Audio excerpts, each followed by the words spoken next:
Why did some Wild West survivors coat themselves in bear grease while others simply wore wool? The answer reveals two different approaches to the frontier's deadliest enemy, winter cold that could drop as low as 30 below zero. Cowboys and outlaws, isolated and resource poor, created extreme techniques that sound more like folklore than practical survival. But how much were they willing to risk when their lives hung in the balance? Before we dive in, hit subscribe to never miss another tale from the Wild West. Winter claimed countless lives across the frontier. Cemetery records from Montana and Wyoming tell a grim story. The frontier's most dangerous enemy didn't walk on four legs or ride horses. It crept through cabin walls and froze men solid in their bedrolls. Winter temperatures plunged to 30 below zero in places like the Dakotas and Montana, and during the catastrophic winter of 1886 to 1887, reached as low as 43 below zero. They stayed there for months.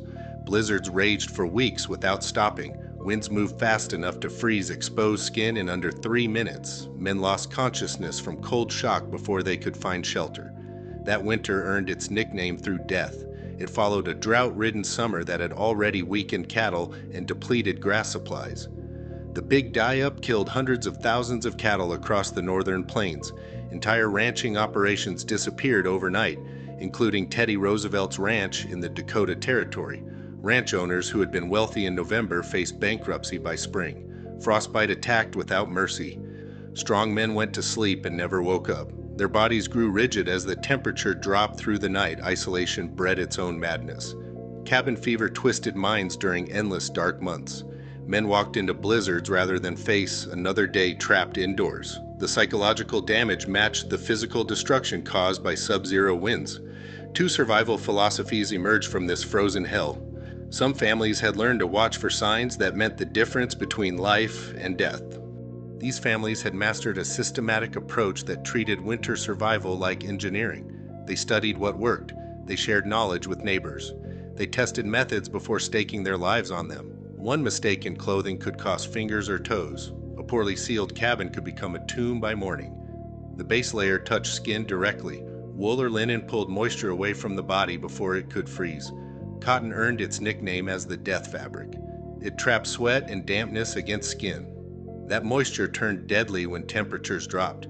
Smart settlers burned cotton clothing rather than risk wearing it. Middle layers created the real defense against cold. Thick wool trapped air between fibers. Fur pelts added dense insulation. Heavy blankets wrapped around the torso like armor. Body heat stayed trapped inside instead of escaping into freezing air. Outer shells completed the protective barrier. Buffalo hide blocked wind from cutting through inner layers. Oiled canvas shed snow and sleet before they could soak through. These materials formed the final wall between warm bodies, and killing cold shelter design followed the same careful principles. Log cabins measured 14 by 16 feet at most. Smaller spaces required less fuel to heat. Families sealed gaps between logs with mud and grass. Sod houses used thick earth walls for natural insulation. Every choice aimed to trap heat inside while keeping cold outside. Community networks shared this knowledge freely. Neighbors taught each other proven methods. Churches organized aid for struggling families. Everyone understood that individual survival depended on collective wisdom. Tested techniques spread through settlements like valuable currency. But what happened to men who had no neighbors to learn from, no community stockpiles to draw upon? When isolation stripped away every systematic advantage and left survival to desperate improvisation. Cowboys and outlaws faced these conditions with nothing but desperation-driven techniques. They had no permanent shelters to retreat to, no stockpiled supplies to draw from, no neighbors to share knowledge with. Their methods prioritized immediate warmth over long-term safety. These techniques could save a life or end it within the same brutal night. Bear grease mixed with pine resin became a coating of last resort. Cowboys smeared it thick across their skin before wrapping in blankets. The grease sealed body heat inside like a layer of fat, but trapped moisture could not escape either. Temperature swings shocked men's systems as their bodies overheated, then cooled too quickly.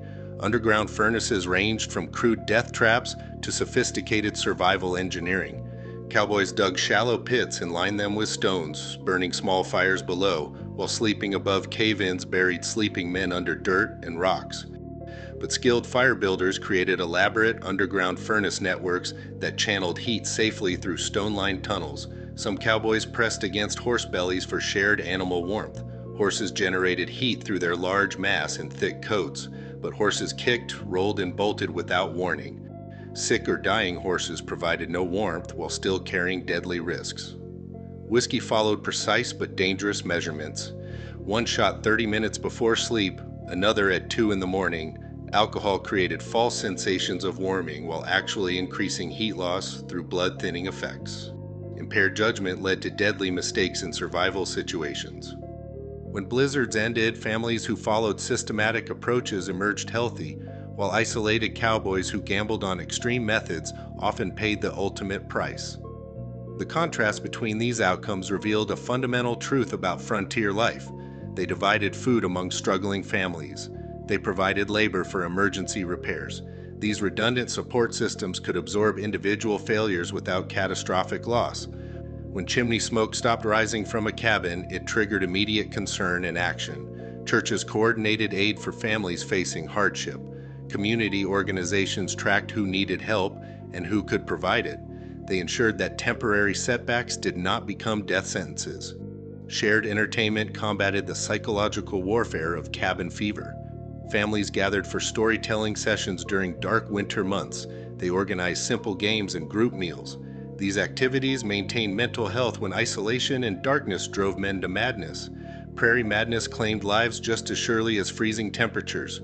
Snow wardens organized travel coordination throughout settlements. They maintained supply lines during severe weather using snow rollers pulled by horses. They responded to emergencies with coordinated rescue efforts. Communities could function even when individual families faced disasters. The systematic approach allowed for error correction and knowledge refinement. Failed techniques got abandoned quickly. Successful methods spread through entire settlements. Extreme individual methods often died with their practitioners.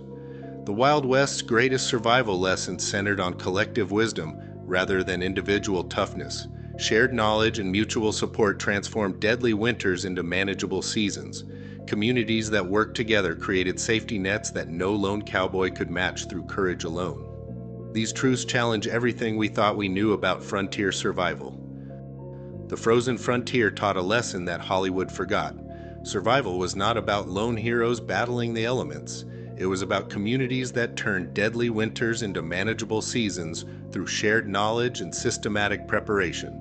When the catastrophic winter of 1886 claimed hundreds of thousands of cattle and destroyed entire ranching operations, the families who survived were those with snow wardens coordinating supply lines and neighbors sharing fuel and food. The next time you hear a tale of Wild West survival, ask whether it came from the settler's science or the cowboy's gamble. The answer reveals everything about how people really survived the West's frozen hell. If you enjoyed this story, hit the like button and check out the video below for another Wild West tale from Gunslinger Gazette.